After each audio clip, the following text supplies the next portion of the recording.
আপনাদের এই অবদানের ফলশ্রুতিতেই আজকে যে সেনাবাহিনী আমরা এখানে দাঁড়িয়ে আছি সেই সেনাবাহিনী, এবং এই সেনাবাহিনী দেশের ক্রান্তিকালে অনেক ভালো কাজ করে যাচ্ছে। দেশ এবং জাতি এই সেনাবাহিনীর কাছে কৃতজ্ঞ। আগস্টের মামলার রায় চলছে এই মুহূর্তে, আমরা সরাসরি সেখানে একটু যেতে চাই। এবং আন্তর্জাতিক পরিমণ্ডলে প্রশ্নবিদ্ধ করার জন্য ট্রায়ালটা কন্টিনিউ করেন। আপনারা ইতিমধ্যে শুনেছেন যারা এই মামলার দণ্ডপ্রাপ্ত ছিলেন এবং আপিল করেছেন এবং যারা আপিল করেননি সবাইকে এই মামলা থেকে খালাস দেওয়া হয়েছে। একটা কথা বলতে চাই, দেখো মন্তব্য থাকবেই। এখন এইসব মন্তব্যে ভয় পাওয়া চলবে না, কারণ যেটা ঘটানোর এটা কিন্তু ঘটাই দিছো। সো এই মুহূর্তে উচিত মাথা ঠান্ডা রেখে বুঝ জ্ঞান পরামর্শ করে ভবিষ্যতের প্রতিটা কদম ফেলতে হবে। দুঃস্বপ্নটা আসা খুবই স্বাভাবিক, কারণ অনেক সময় হয় কি জোশের ঠেলায় অনেক কর্মকাণ্ড করে ফেলা যায়। দেন ওই বিষয়গুলোকে সামাল দেওয়া, আবার এই যে মানুষের মন্তব্য যে ঘরের শত্রু বিভীষণ। আসসালামু আলাইকুম রহমতুল্লাহ, সবাই কেমন আছেন? আশা করি সবাই অনেক অনেক ভালো এবং সুস্থ আছেন। সবাইকে স্বাগতম জানাচ্ছি আমাদের আরেক নতুন ভিডিওতে। প্রতিদিনের মতো আমি আপনাদের সিরিয়াত ফারুকি আবারও চলে আসলাম নতুন একটা ভিডিও নিয়ে। আজকের ভিডিও টাইটেল এবং থাম্বনেল দেখে ইতিমধ্যেই বুঝতে পেরেছেন আজকে কি বিষয়টা নিয়ে কথা বলবো। আজকে যে বিষয়টা নিয়ে কথা বলবো খুবই গুরুত্বপূর্ণ একটা বিষয়। তো দর্শক, ইতিমধ্যে আপনারা সবাই ভিডিওর শুরুতেই কিছু অংশ দেখেছেন ভিডিওর। একটু পরে আমরা ভিডিওর বাকি অংশগুলো দেখবো। তার আগে আপনাদের ছোট একটি অনুরোধ জানিয়ে রাখতে চাই, যারা আমাদের ফারুকি অনলাইন ইউটিউব চ্যানেলটিতে এখনো আছেন প্লিজ দরকার আমাদের চ্যানেল সাবস্ক্রাইব করে সাথে থাকবেন। আর বেশি কথা বাড়াচ্ছি না, আমরা ভিডিওর বাকি অংশগুলো একটু দেখে আসবো। এখানে এসেছেন দেশের বিভিন্ন জায়গা থেকে এবং আমাদের সম্মানিত করেছেন, এই জন্য আমি ব্যক্তিগতভাবে আপনাদের কাছে কৃতজ্ঞ এবং সেনাবাহিনী অত্যন্ত কৃতজ্ঞ আপনাদের কাছে। আমি গভীরভাবে শ্রদ্ধা জানাচ্ছি মহান মুক্তিযুদ্ধে সকল বীর শহীদদের এবং তাদের রুহের মাগফিরাত কামনা করছি। তাছাড়াও বাংলাদেশ সেনাবাহিনীর বহু সেনা সদস্য দেশে এবং বিদেশে আত্মত্যাগ করেছেন, তাদেরকেও আমি স্মরণ করছি এবং তাদের রুহের মাগফিরাত কামনা করছি।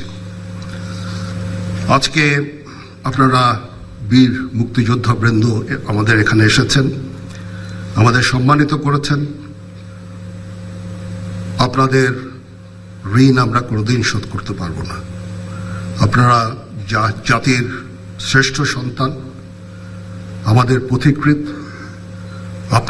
আপনারা খালি মুক্তিযুদ্ধ করে দেশ স্বাধীনই করেননি, পরবর্তীকালে সেনাবাহিনী যখন নতুন ছিল সৃষ্টির সময় থেকে এই সেনাবাহিনীর আপনারা অবদান রেখেছেন।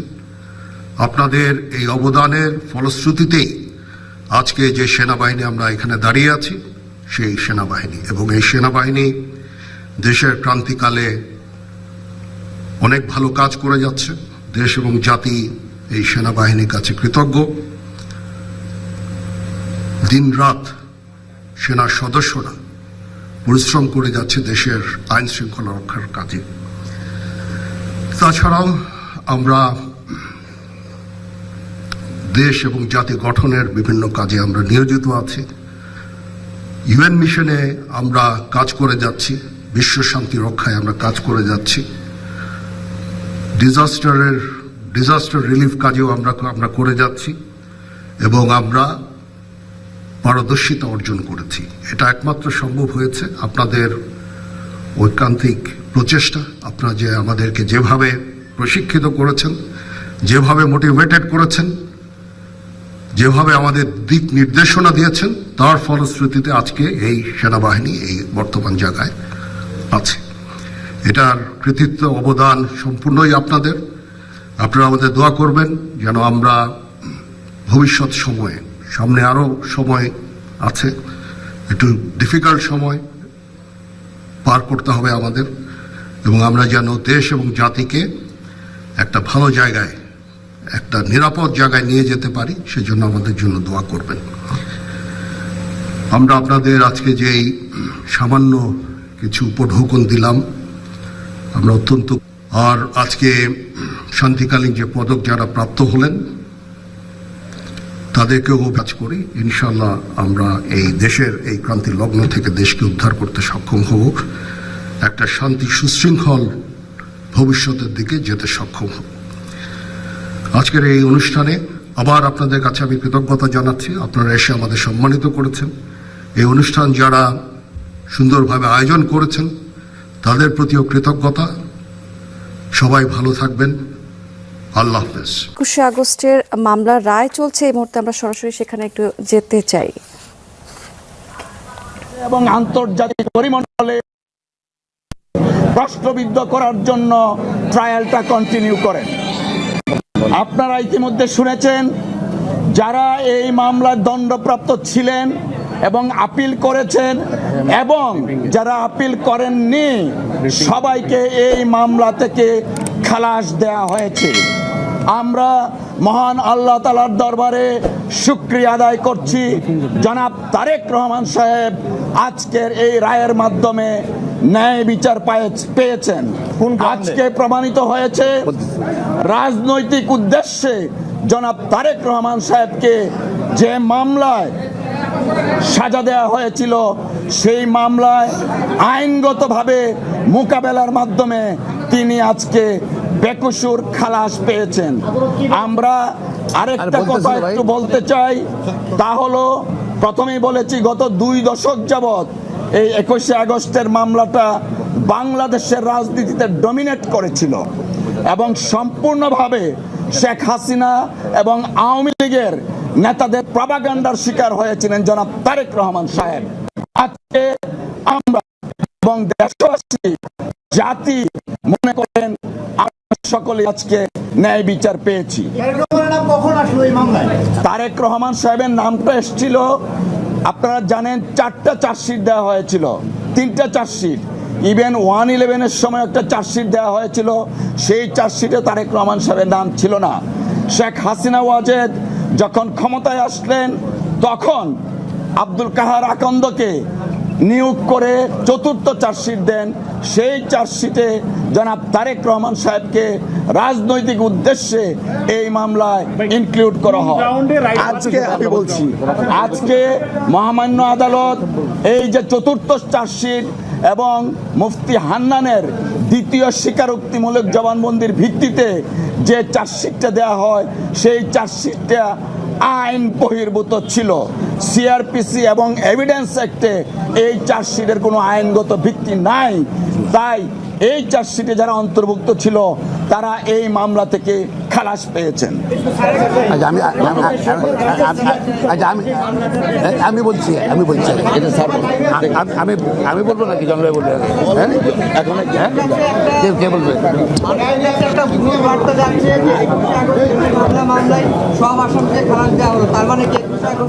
আমি এটা ব্যাখ্যা দেবো জনতার বিচারটা অবৈধ বলেছে। আপনারা ইতিমধ্যেই শুনেছেন জনাব কায়সার কামাল সাহেব মামলার বর্ণনা দিয়েছেন এবং কিভাবে জাজমেন্টটা দিয়েছেন।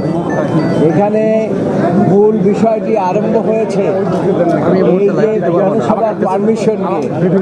জনসভার পারমিশন সরকার দিয়েছিলেন পাশের একটি ময়দানে এবং সরকারকে পরবর্তী পর্যায়ে না জানিয়ে এই বিরোধী দলীয় নেত্রী তিনি ওই স্থান পরিবর্তন করে তিনি এই রাস্তার মধ্যে নিয়ে আসেন এবং এইটা ছিল তার উদ্দেশ্য প্রণোদিত যে সরকারি দলকে একটা বেকায়দায় ফেলাবার জন্য তিনি এই কাজটি করেছিলেন এবং সেই জন্য এই যে গ্রেনেড হামলাটা হয়েছিল আমাদের বিশ্বাস তারা রাজনৈতিক উদ্দেশ্য প্রণোদিতভাবে এই গ্রেনেড হামলাটা তখন হয়েছিল এবং সেখানে প্রথম চার্জশিট, দ্বিতীয় চার্জশিট, তৃতীয় চার্জশিট তারেক রহমানের নাম কোথাও উল্লেখ ছিল না। সাবসিকুয়েন্টলি তারেক রহমানকে আব্দুল কাহার আকনকে দিয়ে এই মামলার মধ্যে সম্পৃক্ত করেন এবং সম্পৃক্ত করে তাকে এই মামলায় সাজা দেওয়ার ব্যবস্থা করেন। সার্জিসের উদ্দেশ্যে আমি একটা কথা বলতে চাই।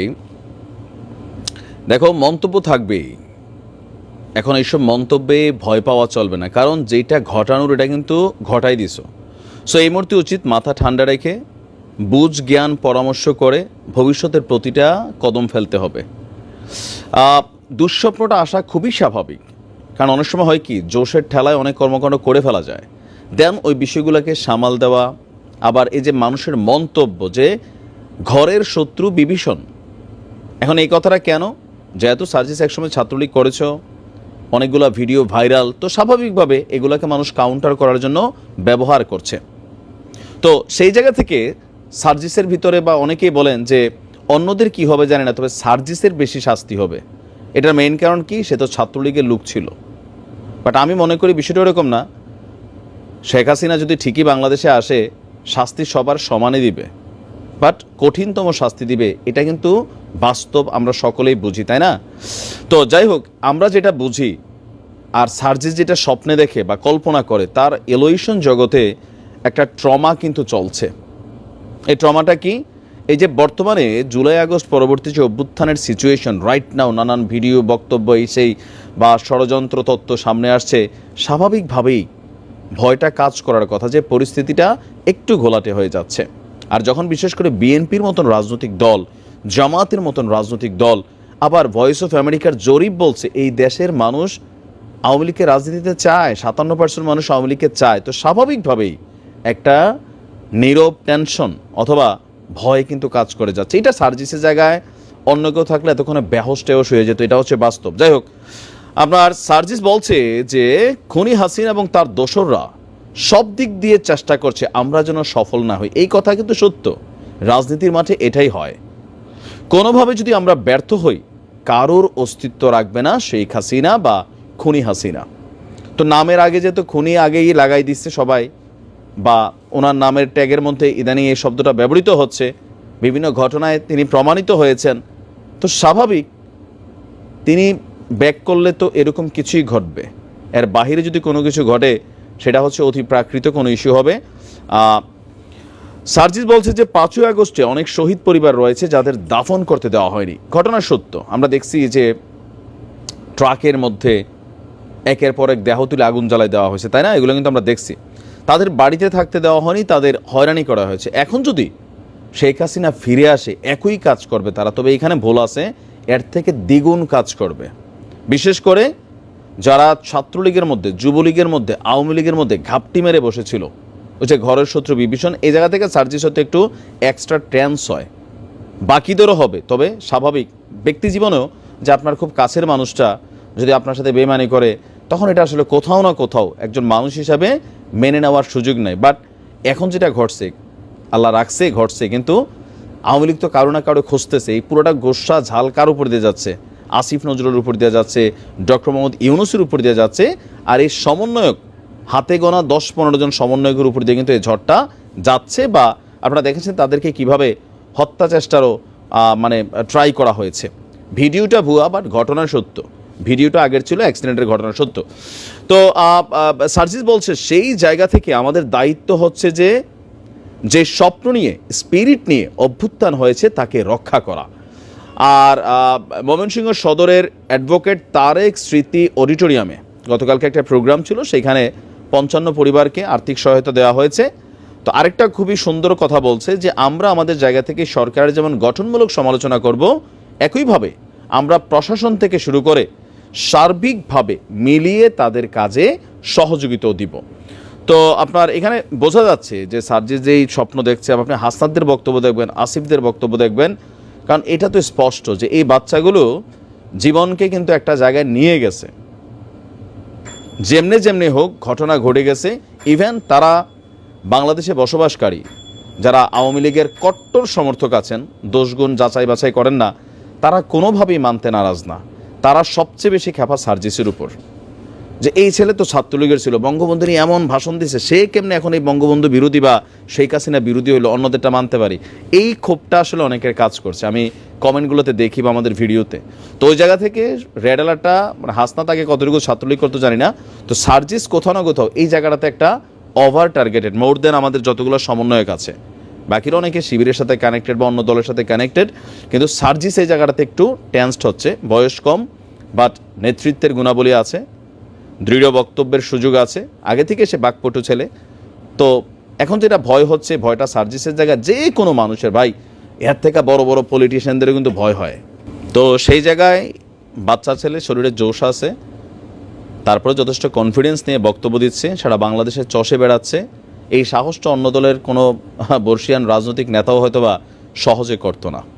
তো তারপরেও ভয় তো ভয় কাজ করবে আনটিল একটা ভয়ে ভয়ে কিন্তু আজীবনই হয়তো বা কাটবে আমার মনে হয় আর কি। বিশেষ করে সমন্বয়কদের, বিএনপির জন্য এত সমস্যা নেই, জামাতের জন্য নাই, কারণ তারা তো আওয়ামী লীগকে ফেস করেই টিকা ছিল মাঠে।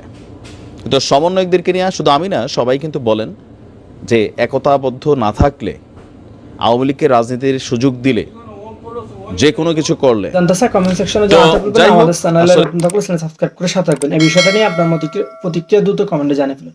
দেখা হবে না কোনো ভিডিওতে। ভালো থাকবেন, সুস্থ থাকবেন, আল্লাহ হাফেজ।